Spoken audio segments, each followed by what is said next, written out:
पाठ 1 भाषा। कक्षा में अध्यापिका बच्चों को पढ़ा रही हैं। बच्चों, प्रदेशों के नाम से भी लोगों की पहचान होती है।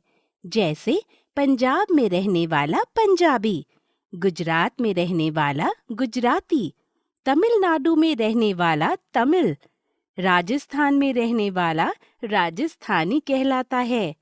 मगर मैम, ये तो आपने वहाँ की भाषाओं के नाम बताए हैं।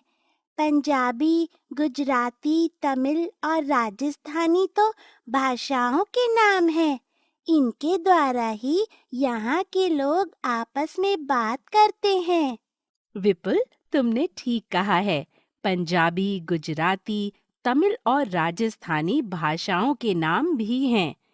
ये भाषाएं कैसे अलग-अलग तरह से बोली और लिखी जाती हैं, इसे ग्रीन बोर्ड पर देखकर समझ सकते हैं।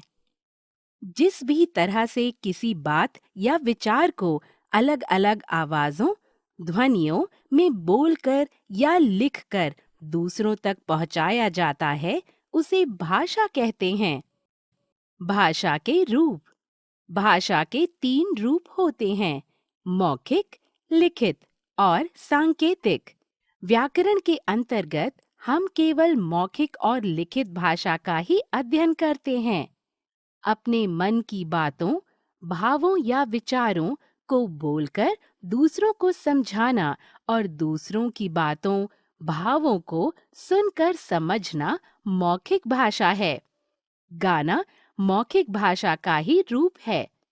अपने मन की बातों, भावों या विचारों को लिखकर दूसरों को समझाना और दूसरों के लिखे हुए को पढ़कर समझना लिखित भाषा है। सभी तरह की पुस्तकें लिखित भाषा का रूप हैं।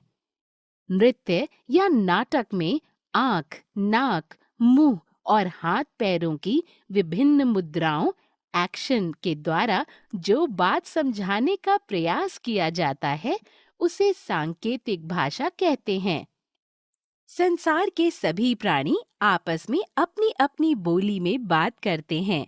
जैसे पशु पक्षियों की बोलियां: म्याऊ, म्याऊ, ची ची, काव काव, मैं मैं।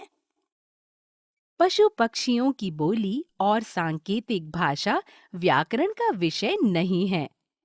हमने सीखा अपने मन की बातों को दूसरों तक पहुंचाना और दूसरों की बातों को समझना भाषा है। भाषा के 3 रूप हैं: मौखिक, लिखित और सांकेतिक। सभी प्राणियों की अपनी-अपनी बोली होती है।